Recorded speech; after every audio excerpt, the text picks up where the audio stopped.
Æthelred's treasure, the lost gold of the Vikings. Hey adventure hidden explorers.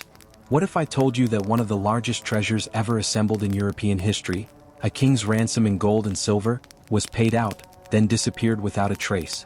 We're talking about an estimated 40,000 pounds of precious metal, the ultimate treasure of the Viking invaders. If you are ready to dive into the greatest historical treasure hunt, hit that like button right now.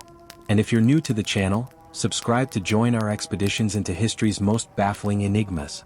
Intro. The year is 991 AD. England is under siege. From the fjords of the north, terrifying Viking armies have returned, not just for raid and plunder but for conquest. Facing annihilation, the weak English king Æthelred the Unready made a fateful decision. He would pay them to leave. This massive payment, known as the Danegeld, or Danish tax, would become the largest ransom in history, growing over decades to an estimated 40,000 pounds of gold and silver. Consider the wealth, a colossal fortune capable of shifting the fate of nations. But once the Vikings took their prize and sailed away, this treasure vanished. Did it sink to the bottom of the North Sea, becoming the ultimate shipwreck? Was it hastily buried beneath a Nordic forest? Or does it still lie hidden beneath a forgotten ancient battlefield in the heart of England? The lost wealth of the Vikings is more than a myth, it's a cold, hard historical fact.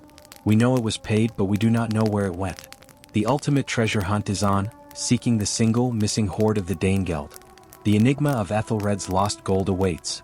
The sheer size of this treasure is mind-boggling, and the story of how it was paid is a national tragedy. If you're already hooked on this massive lost treasure, make sure to subscribe to Adventure Hidden. We are about to dive into the staggering historical records of the payment itself. Your support helps us track down the world's hidden riches. Chapter 1. The King's Folly, the Destructive Economics of Appeasement. Imagine a country paying protection money so high that it nearly destroys its own economy. This is not a modern political thriller. This is the grim reality of Anglo-Saxon England under the disastrous rule of King Æthelred II. His nickname, the Unready, perfectly captures his poor leadership. The first, fatal Danegeld was paid in 991 AD after the devastating loss at the Battle of Maldon, setting a dangerous precedent: 10,000 pounds of silver. The payments systematically escalated: 16,000 pounds 994 AD, 36,000 pounds 1007 AD, and the most crippling sum of 48,000 pounds 1012 AD, paid to Thorkel the Tall's fleet. The administrative nightmare of the payment. Raising these colossal sums was an economic and administrative nightmare. The silver had to be collected from across the kingdom, often requiring officials to gather coins, church plate, and bullion. It all had to be weighed, checked for purity, and frequently melted down and reminted at the royal mints to verify the correct amount. The logistics of delivery. The final payments were delivered to Viking ships anchored in major rivers. English officials would ferry the immense wealth, tons of metal, directly into the hands of their enemies. This logistical feat, performed under duress, speaks volumes about the desperation of the English crown. This systematic draining of wealth meant that when the final invasion came, the kingdom had no financial reserves left to fund its own defense. The Danegeld was not a solution, it was a slow form of national self-destruction. Chapter 2. The treasure's composition, ingots, coins, and the weight of 40,000 pounds. To truly appreciate the mystery of its loss, we must understand the physical reality of the Danegeld. What did 40,000 pounds of silver and gold actually look like, and how would the Vikings have transported it? 40,000 pounds equates to approximately 14,000 kilograms of precious metal. This required multiple longships to carry the immense bulk. The treasure was paid in a mix of three forms: English coinage, high-quality silver pennies; bullion/ingots, heavy, stackable silver bars; and hack silver, cut-up pieces of silver items traded by weight. The purity and value. The Vikings demanded the highest purity sterling silver, requiring English mints to produce coins of impeccable quality. The ingots were particularly valuable for transport and dividing wealth, as they could be easily cut to a precise weight. The heavy, compact nature of the silver ingots significantly increases the likelihood of a catastrophic loss at sea due to a ship sinking or becoming dangerously unstable. The total modern value of this lost wealth is estimated to be in the billions of dollars, making the Danegeld the ultimate historical financial mystery. We've established the staggering size of the Danegeld, but how do we know where to look? Every treasure hunter needs a map, and for this hunt, the map is Viking history itself.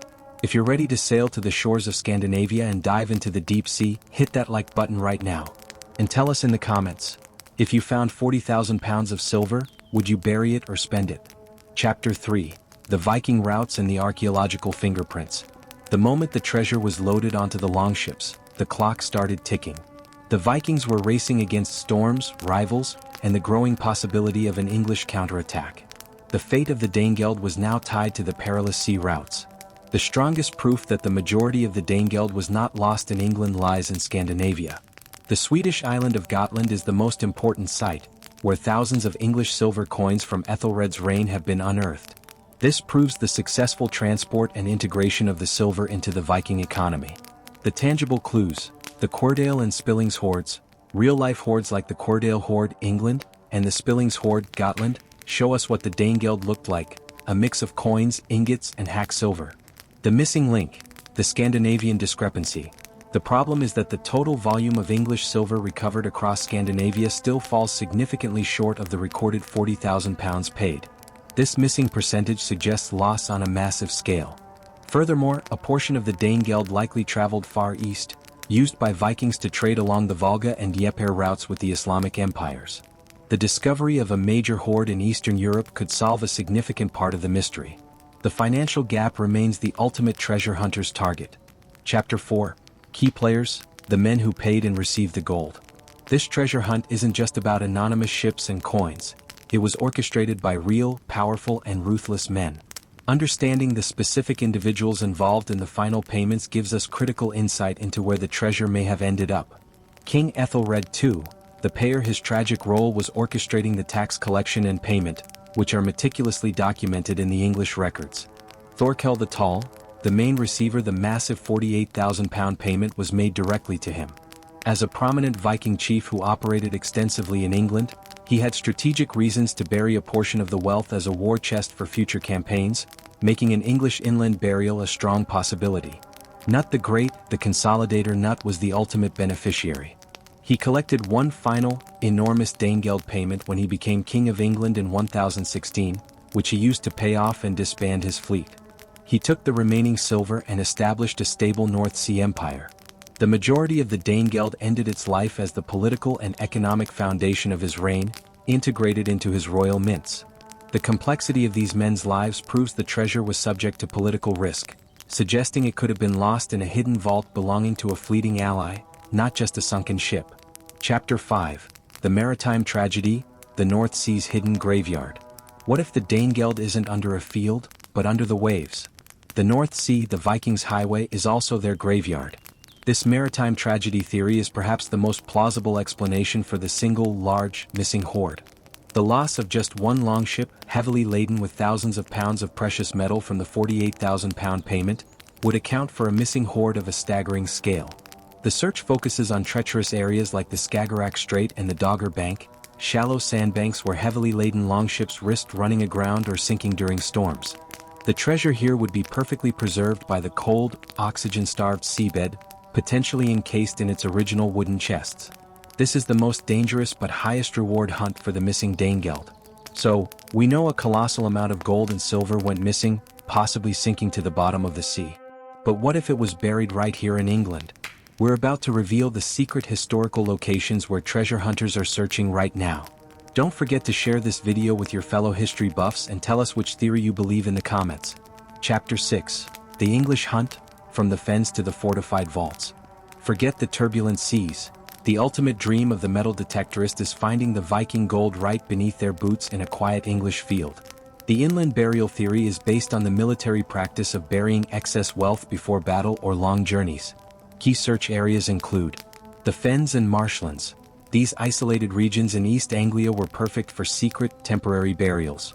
As the land has been drained, spots that were once inaccessible marsh are now farmland, prime metal detecting territory. Viking winter camps. Fortresses like Torksey or Repton were command centers where leaders might have buried a portion of the treasure outside the walls for later recovery. Roman roads. Vikings often used these ancient, paved roads for rapid movement. An emergency burial would likely be near an intersection or a bridge along one of these major routes. The ultimate signature. If a hoard is found, its composition, stacked silver ingots, sealed hack silver and minimal coinage, will be the definitive proof that it belongs to the Danegeld. Chapter 7. The Final Verdict, the the legacy of the missing wealth. The final chapter of the Danegeld is not about where the treasure was lost, but how the money that wasn't lost fundamentally reshaped the world.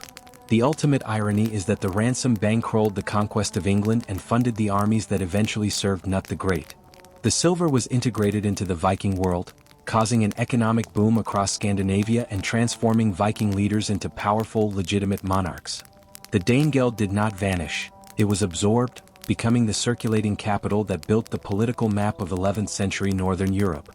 Yet, for those of us who believe in the adventure of the undiscovered, the mathematical discrepancy between payment and recovery remains the ultimate lure. Until that single massive undisturbed hoard is found, be it in a forgotten marsh, on a sunken ship, or in an Eastern European mound, the hunt for Æthelred's lost gold will continue. It is a mystery driven by history, fueled by greed, and preserved by time itself. From the desperate pleas of King Æthelred to the triumphant sails of the Vikings, the legend of the lost Danegeld is one of history's greatest ironies and most captivating treasure hunts. The payment was real, the wealth was staggering, and its full accounting remains a secret held by the earth and the sea. While the evidence suggests the money built a Viking empire, the dream of finding that one massive, overlooked hoard, the final, ultimate missing piece, is what keeps the adventure-hidden explorers searching. It's the ultimate lost treasure waiting to be rediscovered. Thank you for joining us on this deep dive into the lost gold of the Vikings. If the story of the Danegeld sparked your inner treasure hunter, please like this video and share it with fellow explorers of lost wonders. And for more thrilling journeys into hidden riches, ancient mysteries, and unsolved enigmas, don't forget to subscribe to Adventure Hidden. Until our next adventure, stay curious and keep searching for the truth.